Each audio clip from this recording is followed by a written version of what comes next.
Muy buenas chicos, ¿qué tal? ¿Cómo estáis? Espero que estéis muy bien por ahí, ¿eh?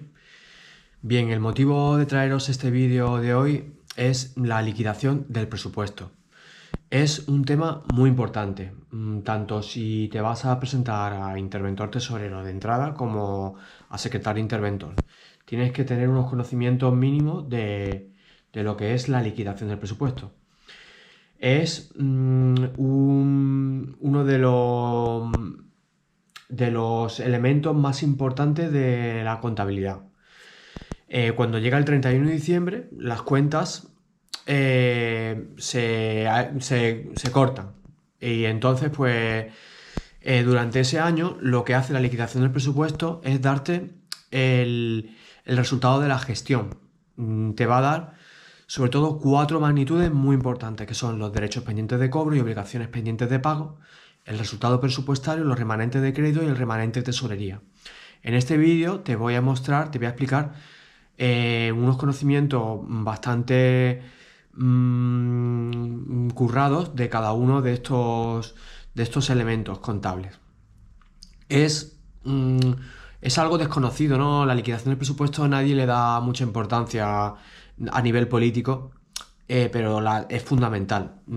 Te digo esto porque siempre se le da mucha importancia al presupuesto, ¿no? Pues salen los titulares, el ayuntamiento de que ha aprobado el presupuesto, se hace la foto. Y está bien también, el presupuesto es un elemento importante, pero también es muy importante la liquidación. La liquidación te da el resultado de lo que has hecho durante el ejercicio, desde el 1 de enero al 31 de diciembre. Es por tanto, un instrumento pues, para determinar pues, cómo ha gestionado el ayuntamiento, porque por ejemplo, el resultado presupuestario del ejercicio es muy importante también, que se refiere solo a los derechos reconocidos netos menos las obligaciones reconocidas netas del ejercicio. Pero también te muestra el remanente de tesorería. El resultado presupuestario y el remanente de tesorería son importantísimos. El remanente de tesorería es la sumatoria o el acumulado de todos los resultados presupuestarios de la vida de la entidad local. Y con ese remanente de tesorería, pues como es tu ahorro, como tu ahorro acumulado a lo largo del tiempo, pues te va a servir para financiar pues, modificaciones de crédito, suplemento, créditos extraordinarios, y bueno, te lo explicaré en este asunto del vídeo. Entonces, debes conocer un poco en qué consiste la liquidación del presupuesto. Pues si te cae en un examen de la liquidación que siempre que suele caer, ¿no? La liquidación del presupuesto arroja las siguientes cifras y siempre te muestra un cuadro que siempre es el mismo, ¿no? O muy parecido en cuanto a lo que son las columnas. Entonces tienes que saber qué es eso, que no, por lo menos viendo este vídeo, por lo menos vas a saber qué es lo que es. Y sabiendo qué es lo que es, vas a comprender mejor, pues el ejercicio, vas a saber realizarlo mejor, te vas a meter dentro, ¿no? No te va a sonar algo raro, que te tengas que aprender de memoria, no te lo tienes que aprender de memoria. Simplemente te ves este vídeo y ya está, pues ya sabes lo que es una liquidación del presupuesto, el periodo que abarca y las cosas que te va a dar, ¿no? Como ya te he dicho, muy importante el resultado presupuestario y el remanente de tesorería. La liquidación del presupuesto va a ser también muy importante luego para las reglas fiscales, ¿no? Porque de lo que son los datos que te da, vas a poder calcular la estabilidad presupuestaria, la regla de gasto, y es súper imprescindible para luego ver si tienes que hacer un plan económico financiero, si puedes destinarlo a inversiones financieramente sostenibles, si la aprueban. En el caso de que te las aprueben, hay ciertas subvenciones que sí las permiten, ¿vale? A día de hoy. Y bueno, pues si tuvieras que hacer un plan económico financiero, pues nada, pues tendrías que... se hace por los resultados que te ha dado la liquidación del presupuesto. Ya te digo que es un elemento muy importante. Así que vamos a estudiarla para que vosotros podáis saber lo que es, ¿vale? Pues venga, vamos allá, chicos. Pues nada, deciros que estos son unos apuntes que yo tengo que son muy buenos, ¿vale? Y no es por echarme flores, pero es que lo veo muy, muy bien. Y en definitiva, deciros que luego al final del vídeo os voy a mostrar un ejemplo real de liquidación de un presupuesto para que vosotros palpéis de que esto es real, no es algo ficticio o algo muy lejano lo que te estoy comentando, si esto es que ocurre en todos los municipios. Todos los municipios se hace la liquidación del presupuesto, es que es esencial para poder funcionar. Si no liquidas, aparte de que te pueden sancionar, el Estado te sanciona con una retención en la PIE si no se lo presentas a tiempo, es esencial para la toma de decisiones, ¿vale? Así que os voy a mostrar un ejemplo real para que vosotros veáis que es real, que esto sucede. Bueno, pues vamos allá. Bien, debido a los principios de anualidad presupuestaria y anualidad contable, al fin del ejercicio, es decir, al 31 de diciembre, las entidades locales deben cerrar la contabilidad con las operaciones fin de ejercicio y liquidar el presupuesto. Bien, de los artículos 191 al 193 del Real Decreto Legislativo 2/2004, que es el texto refundido de la Ley Reguladora de las Haciendas Locales, nos habla de lo que es el objeto de la liquidación. Es obtener un análisis del grado de realización del presupuesto por comparación entre los créditos asignados y los realmente gastados, y los ingresos previstos y los realizados. Bien, como consecuencia de la liquidación del presupuesto, deberán determinarse 4 elementos que son muy importantes. Son los derechos pendientes de cobro y obligaciones pendientes de pago a 31 de diciembre, el apartado B, el resultado presupuestario del ejercicio, y el apartado C, remanentes de crédito. Y ya por último, el D, el remanente de tesorería. Bien, el artículo 93 del Real Decreto 500/90 nos dice que la liquidación del presupuesto de las entidades locales debe recoger separadamente, por un lado, la liquidación del presupuesto de gastos y la liquidación del presupuesto de ingresos. Bien, la liquidación del presupuesto de gastos, ¿vale? Hay que determinar las siguientes magnitudes o los siguientes ratios o elementos. Los créditos iniciales, las modificaciones de crédito, los créditos definitivos, los gastos autorizados, los gastos comprometidos, las obligaciones reconocidas, los pagos ordenados y los pagos realizados materialmente. Aquí en mis apuntes te voy a mostrar pues lo que tendrías que coger del debe y el haber del libro de mayor, ¿no? Por ejemplo, los créditos iniciales es el debe de la 000 o de la 001. En las modificaciones de crédito, pues el haber de la 003.0 menos el debe de la 000. ¿Vale? Aquí te lo voy a mostrar bien para que tú, si tuvieras que hacerlo, porque puede que te pregunten también que hagas una liquidación. Y nada, si os fijáis, los créditos iniciales, las modificaciones de crédito, los créditos definitivos, los gastos autorizados, estos son las columnas, ¿vale? Te va a salir una tabla que es la liquidación del presupuesto de gastos, en donde te van a salir unas columnas, ¿vale? Y cada columna es créditos iniciales, modificaciones de crédito, los créditos definitivos, los gastos autorizados. Si te ves un examen de los que hemos hecho en el canal, vas a ver que todas las liquidaciones del presupuesto de gastos son este cuadrito con esas columnas. Ya está, entonces, muy sencillo, ¿vale? Por otro lado, también está la liquidación del presupuesto de ingresos, ¿vale? En donde hay que determinar las siguientes columnas, ¿vale? Las previsiones iniciales, las modificaciones, las previsiones definitivas, los derechos reconocidos, los derechos anulados o cancelados y la recaudación neta, ¿vale? Como os voy a mostrar, pues las previsiones iniciales sería el haber de la 000, de la cuenta del mayor, ¿vale? Y a modo de ejemplo también, pues por ejemplo, los derechos reconocidos, el debe de la 430, las previsiones definitivas, el debe de la 008, y la recaudación neta, que sería la diferencia entre el haber de la 430 menos el debe de la 437. Muy sencillito, ¿vale? Así que ya tenemos una primera magnitud, que es los derechos pendientes de cobro y las obligaciones pendientes de pago. En todo informe de liquidación del presupuesto, estos dos cuadros deben estar. A partir de ahí, pues ya podemos obtener, por ejemplo, lo que sería la estabilidad presupuestaria, que es la comparación de los derechos reconocidos netos del 1 al 7 menos las obligaciones reconocidas netas del 1 al 7 también, ¿vale? Habrá que hacer unos ajustes. Esto será motivo de otro vídeo, ¿vale? Que con la liquidación del presupuesto, como sabéis, hay que realizar no solo estos cuadros, sino que hay que mostrarle también luego lo que es la estabilidad presupuestaria, la regla de gasto. Pero bueno, vamos a centrarnos ahora en lo más básico, que es la liquidación del presupuesto. Bien, entonces, vamos a en la primera letra que os he comentado, que es la A, que son los derechos pendientes de cobro y las obligaciones pendientes de pago a 31 de diciembre. Bien, debe tenerse en cuenta tanto los del ejercicio corriente como los del ejercicio cerrado, es decir, tanto los que deriven del ejercicio que se liquida como los que vengan arrastrándose de ejercicios anteriores. Los derechos pendientes de cobro, ¿cómo se obtienen?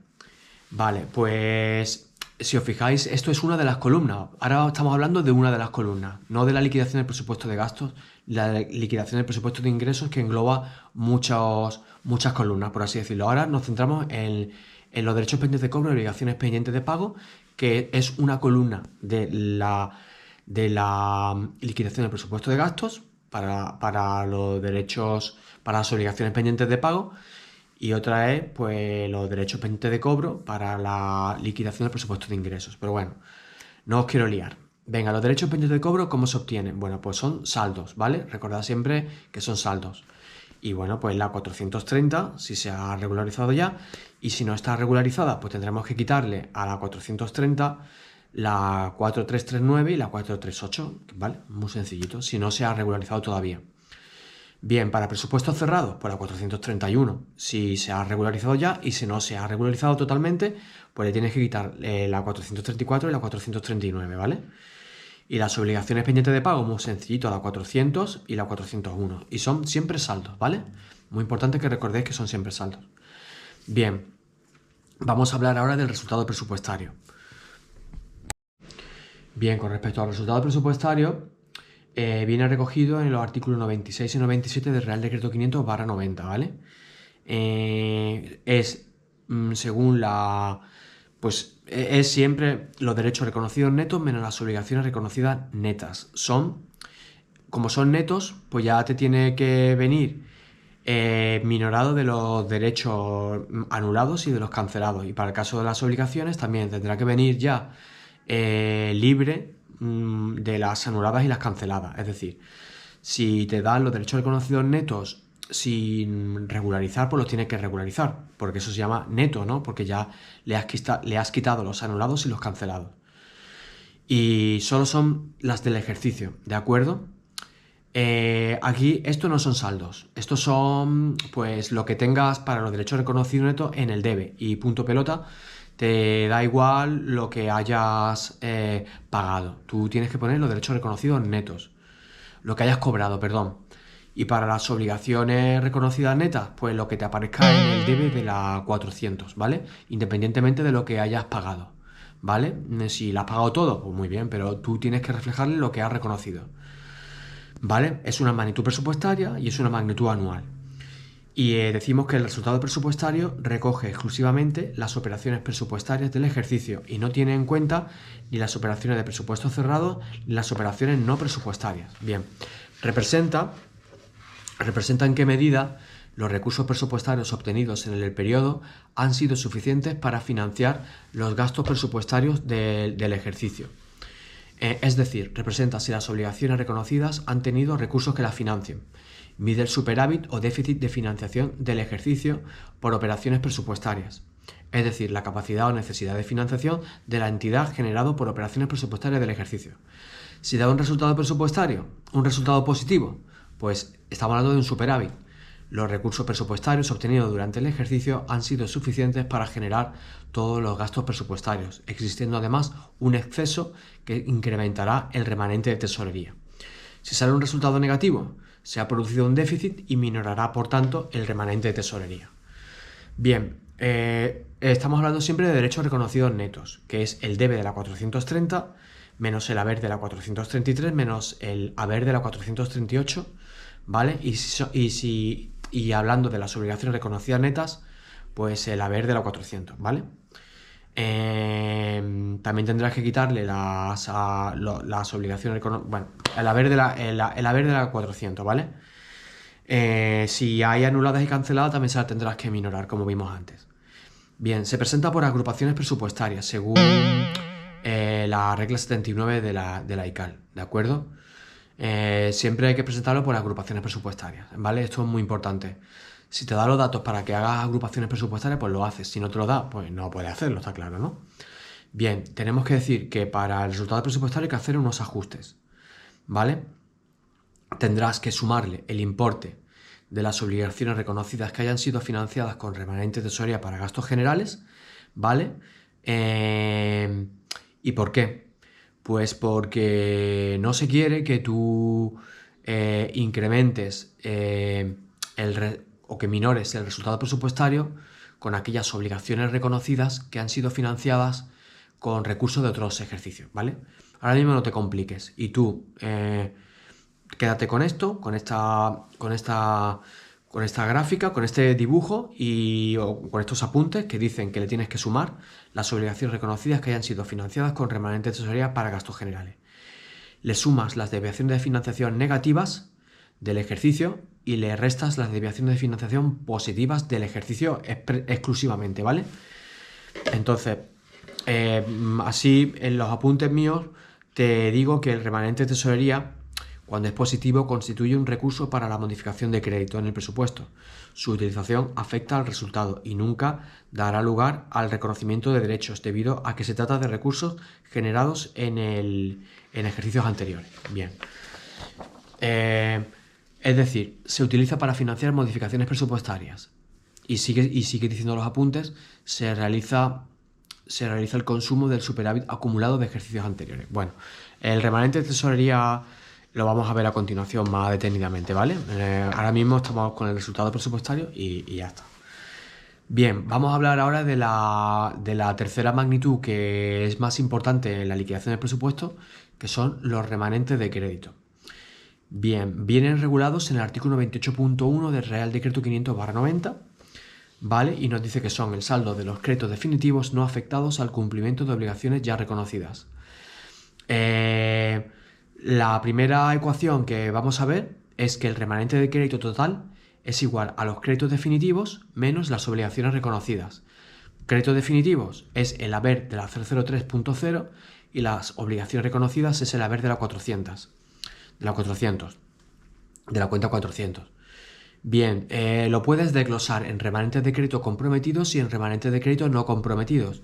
Remanentes de crédito comprometidos, el haber de la 005 menos el haber de la 400, y el remanente de crédito no comprometido es el haber de la 003.0 menos el haber de la 005. Te puede preguntar en un examen que le desgloses el remanente de crédito, ¿vale?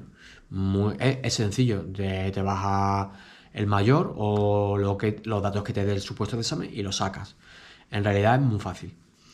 Bien, vamos a hablar ahora de la incorporación de remanentes de crédito. De acuerdo, toca meterlo, ¿vale? De acuerdo con el principio de anualidad, los remanentes de crédito que no han sido utilizados en el ejercicio para el que fueron aprobados quedarán anulados y, por tanto, no podrán utilizarse para reconocer obligaciones en el ejercicio siguiente. Sin embargo, el artículo 182 del Real Decreto Legislativo 2/2004, que es la Ley de Haciendas Locales actual, establece unas excepciones. Entonces, ¿cuáles son los 5 supuestos en que es posible la incorporación de remanentes de crédito al presupuesto del ejercicio siguiente? Pues la primera sería remanentes de crédito procedentes de créditos extraordinarios, suplemento de crédito, transferencias de crédito que han sido aprobadas en el último trimestre del ejercicio, remanentes de crédito comprometidos, es decir, que hayan llegado a la fase D. Imagínate que has adjudicado un contrato en el ejercicio anterior, bueno, pues esos remanentes de crédito comprometidos van a traspasar. Remanente de crédito de operaciones de capital, es decir, capítulo 5 al 9, clasificación económica de gastos. Remanente de crédito de partidas ampliables respecto a la parte correspondiente a recursos afectados, y luego tenemos remanentes de crédito de gastos con financiación afectada. Bien, para esto de los remanentes de crédito hay unas normas de incorporación, ¿vale? En ningún caso los remanentes de crédito podrán formar parte del presupuesto inicial de la entidad local, sino que su utilización debe hacerse a través de la correspondiente modificación presupuestaria. No se pueden incorporar de nuevo remanentes de crédito ya incorporados de ejercicios anteriores, aunque los remanentes de crédito de gastos con financiación afectada son de incorporación obligatoria y durante ejercicios sucesivos hasta que se realice el gasto. Bien, la incorporación de remanentes de crédito exige que haya recursos financieros con los que financiar dicha incorporación y se considerarán Recursos financieros para los remanentes de crédito para gastos generales, pues por ejemplo el remanente líquido de tesorería o nuevos o mayores ingresos recaudados sobre los totales previstos en el presupuesto corriente. Pero para los remanentes de crédito para gastos con financiación afectada, deberás de calcular el remanente de tesorería para gastos con financiación afectada y los compromisos de aportación para financiar ese gasto con financiación afectada, ¿vale? En fin, se trata, no quiero liaros, no quiero que os compliquéis o que os asustéis, simplemente que esto hay que darlo. Tú tienes que saberte qué es la liquidación de presupuesto. Bueno, te ves este vídeo y ya está, no sin agobios, ¿vale? No, ya conforme vayas haciendo ejercicios, pues lo irás entendiendo, ¿vale? Bueno, vamos a hablar ahora de, para mí, una de las magnitudes más importantes. El resultado presupuestario también es muy importante porque te da el superávit, ¿no? El superávit es esencial. Si, aparte que también la estabilidad presupuestaria, pues es una magnitud del ejercicio, ¿no? Porque tienes que comparar los derechos al conocimiento con las obligaciones reconocidas netas del ejercicio en concreto. Luego, eso es una magnitud muy importante. Pero también es importante el remanente de tesorería. Muchos municipios, debido a la regla de gasto, están incrementando el remanente de tesorería. Y estos son una magnitud muy importante luego para financiar créditos extraordinarios, suplementos de crédito, incorporaciones de remanente de crédito. Luego es muy importante el resultado, el remanente de tesorería. Bien, viene recogido en la actual ICAL, en el apartado 24.6 de la memoria, ¿vale? Y se calcula de la siguiente manera: fondos líquidos más derechos pendientes de cobro menos obligaciones pendientes de pago. Como he indicado, debido a la regla de gasto, los ayuntamientos no pueden gastar más de un porcentaje al año con respecto al anterior. Entonces, ¿qué pasa? Pues que ayuntamientos que tienen muchos recursos, mucho IBI, sobre todo, bueno, o lo que sea, de recursos, pues se les impide gastar. Entonces, ¿qué provoca? Pues que tengan unos fondos líquidos muy importantes. Te puede llegar un ayuntamiento de la Costa del Sol, que te puedo yo dar más datos, pues puede tener unos fondos líquidos 80 millones de euros, ¿vale? Porque la regla de gasto se le impide gastar. Entonces, ¿qué pasa? Pues que esto viene muy bien, según la normativa europea, para cuando haya una crisis. No es lo mismo un ayuntamiento que está mal en una época de crisis que un ayuntamiento que está bien en una época de crisis. Como ha ido ahorrando dinero, ha ido incrementando sus fondos líquidos, cuando llegue una época de crisis, pues va a tener mucha liquidez. Seguramente en esa época de crisis la normativa europea suspenda la regla de gasto y la estabilidad presupuestaria para incentivar la economía, y el ayuntamiento empezará a gastar como loco. Ese es el motivo de la regla de gasto, ¿eh? Bien, entrando en materia, decimos que el remanente de tesorería es un recurso que se utiliza para financiar modificaciones presupuestarias de la entidad local. El remanente líquido de tesorería es el remanente de tesorería no utilizado para financiar modificaciones presupuestarias y, por tanto, es el remanente disponible en un momento determinado para financiar dichas modificaciones. El remanente líquido de tesorería es el remanente de tesorería inicial menos el que ya se ha utilizado para financiar alguna modificación presupuestaria. ¿Cuáles son sus características fundamentales? Se calcula únicamente a fecha 31 de diciembre de cada ejercicio. El remanente de tesorería, cuando es positivo, constituye un recurso de las entidades locales para financiar modificaciones presupuestarias. Su utilización debe hacerse siempre mediante una modificación presupuestaria. No podrá financiar los créditos iniciales del estado de gastos. La utilización del remanente de tesorería para financiar modificaciones presupuestarias en ningún caso puede dar lugar al reconocimiento de derechos, lo cual es lógico, dado que los derechos que genera el remanente de tesorería ya se reconocieron en ejercicios anteriores. ¿Cuál es su significado? Bien, su significado es la acumulación de resultados presupuestarios de ejercicios anteriores. Refleja el déficit o superávit acumulado a lo largo del tiempo por la entidad local a través de los sucesivos déficit o superávit presupuestarios, de forma que mientras el resultado presupuestario refleja el déficit o superávit del ejercicio, el remanente de tesorería refleja el déficit o superávit acumulado en el tiempo por la entidad local. ¿Cuál sería su fórmula de cálculo? Pues bien, la fórmula de cálculo es los fondos líquidos. Estas son las cuentas que se utilizaban en la anterior ICAL. Ahora mismo la ICAL no te lo expresa. Lo podéis coger como referencia si queréis. Así que son estos: la 570, la 571, ¿vale? Son saldos. Muy importante que sepáis diferenciar cuándo es saldos y cuándo no. Entonces, pues los fondos líquidos, pues estas son las cuentas que se suelen utilizar. Los derechos pendientes de cobro, bueno, pues el saldo de la 430 de ejercicios corrientes, el saldo de la 431 de ejercicios cerrados, ¿vale? Ya siempre regularizada, es decir, quitándole los derechos anulados y los cancelados, tanto si son de presupuesto corriente como de ejercicio cerrado, y también los saldos de deudores no presupuestarios, ¿vale? Estas son las cuentas que más frecuentes, ¿de acuerdo? Para las obligaciones pendientes de pago a 31 de diciembre, pues lo mismo. Lo ves el saldo de la 400 y de la 401 y también de los saldos de acreedores no presupuestarios, que estas son las cuentas más comunes. Estas sí vienen más detalladas en la actual ICAL de 2013, ¿vale?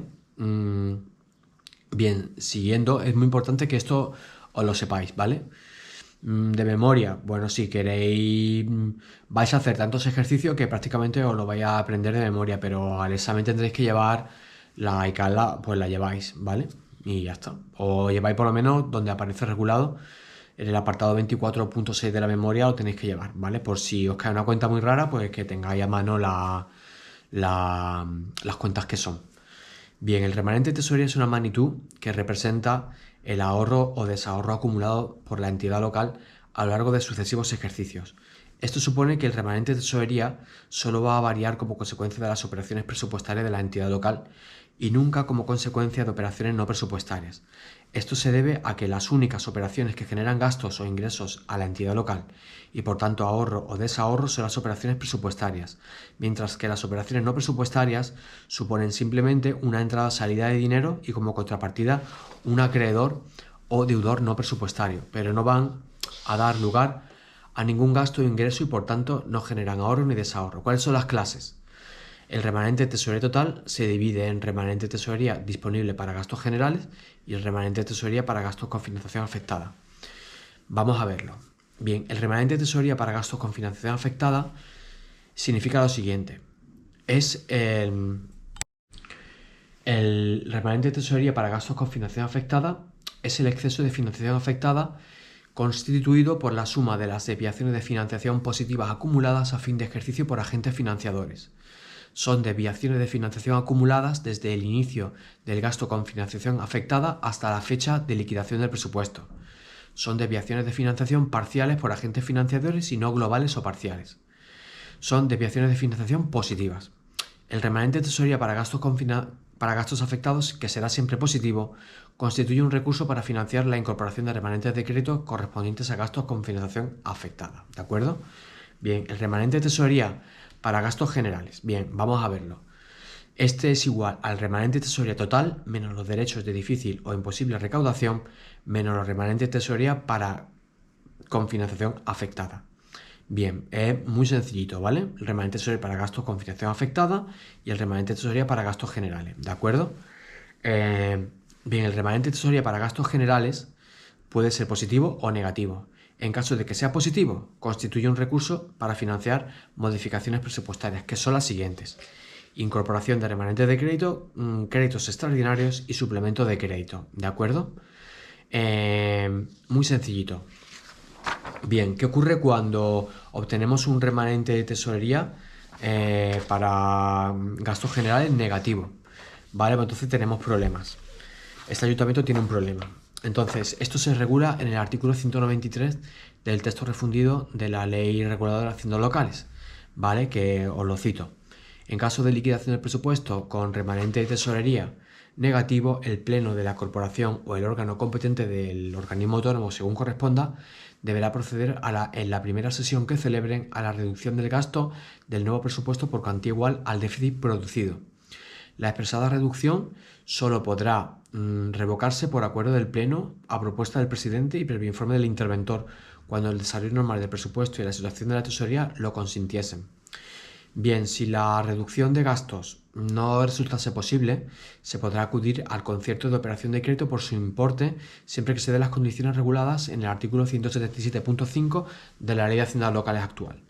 Por tanto, el remanente de tesorería para gastos generales negativo pone de manifiesto la existencia de un déficit acumulado de la entidad local. Déficit que ésta deberá financiar mediante alguna de estas formas. Se procederá a reducir gastos en el presupuesto en vigor en la misma cuantía que el déficit. Si no es posible, se concertará una operación de crédito por la cuantía del remanente de tesorería para gastos generales negativos y cuando ninguna de las dos operaciones anteriores sea posible, se procederá a aprobar el presupuesto del ejercicio siguiente con un superávit no inferior al mencionado remanente de tesorería para gastos generales negativos, ¿vale?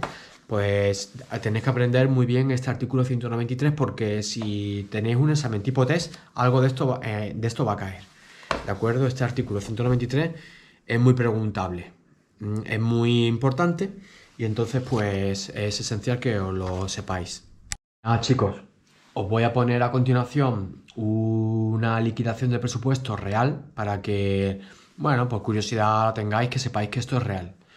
Entonces, cuando el interventor calcula la liquidación del presupuesto, a esta se la acompañan de una serie de informes, ¿vale? No solo va lo que es la liquidación del presupuesto, sino que tiene que acompañarlo con lo que es el cálculo de la estabilidad presupuestaria, regla de gasto, y también tendrás que meterle lo que es el ahorro neto, ¿vale? Para ver si te puedes endeudar con posterioridad. Tendrás que acompañarlo también de un informe que se llama el informe de anomalía detectada en materia de ingresos. Lo vas a acompañar también de lo que es un informe de pagos a justificar y anticipo de caja fija, y también tienes que acompañarlo de lo que sería el informe del estado del registro de factura, ¿vale? Entonces, todo esto es un bloque que va con la liquidación del presupuesto. Muy importante, sobre todo, y el temor del político es la estabilidad presupuestaria y la regla de gasto, si la estás cumpliendo. Porque si no la estás cumpliendo, pues te va a dar lugar a un plan económico financiero que se debe cumplir en 2 ejercicios. ¿Vale? Con el plan económico financiero te va a reducir te va a decir pues que nada, que tengas que incrementar los ingresos o reducir los gastos, ¿vale? Y si no lo cumples, bueno, pues ya veremos que si no cumples un plan económico financiero, pues esto tiene unas consecuencias que pueden ser coercitivas, por ejemplo, un acuerdo de no disponibilidad de créditos, que eso es chungo. No es catastrófico, pero bueno, te has pasado y tienes que corregir la situación, ¿de acuerdo? Y la liquidación de presupuesto es un elemento muy importante. Te puede caer tanto en secretaria de intervención como en interventor de entrada. Y es muy sencillito, no te tienes que asustar. Te lo aprendes, lo miras y ya está. Cuando vayas haciendo muchos exámenes, pues te va a ir cayendo siempre lo mismo. Es que es siempre igual, no tiene más historia.